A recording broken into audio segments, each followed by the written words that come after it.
il y a l'anthropologie, il y a l'archéologie, mais il y a ce que dit la parole de Dieu. La parole de Dieu nous dit clairement qu'il y a une tribu qui s'appelle Dan.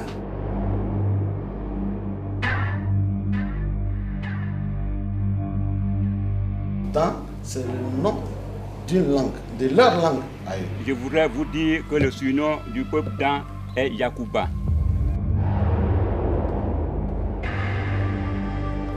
Et on dit Yakubanu, c'est-à-dire les enfants de Yakou. Il y a au moins 70 ethnies en Côte d'Ivoire. Mais d'autres qui se disent appartenir à une tribu hébraïque et qui ont presque les mêmes mots. Venez voir. On essaye de voir dans quelle mesure il y aurait des coutumes communes entre Israël et les dents d'aujourd'hui.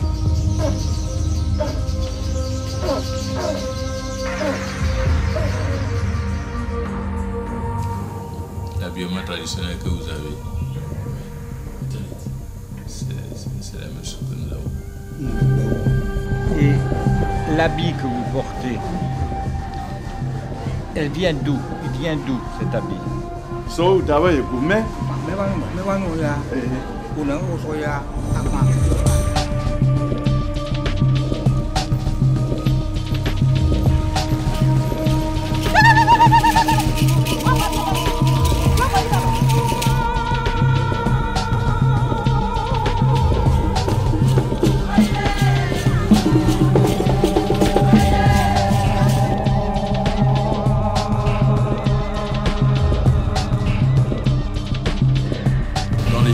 Dans, où il y a encore une case sacrée. En général, les gens qui habitent dans ces villages, c'est encore des animistes. Tous ceux qui ne sont pas dans, que vous allez auprès desquels vous allez prendre des renseignements au sujet des dents, et vous rapporteront des salades. Et ça, c'est clair. Ce que nous allons dire là, il faut que ça soit vrai. Il ne faut pas que demain on puisse nous contredire.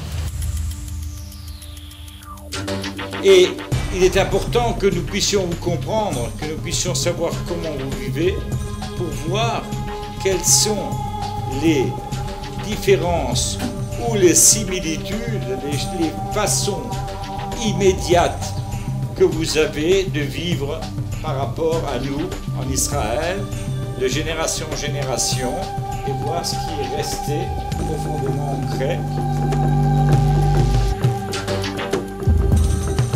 Nous voulons, Dani de Côte d'Ivoire, proclamer haut et fort que nous sommes vos frères Sheba.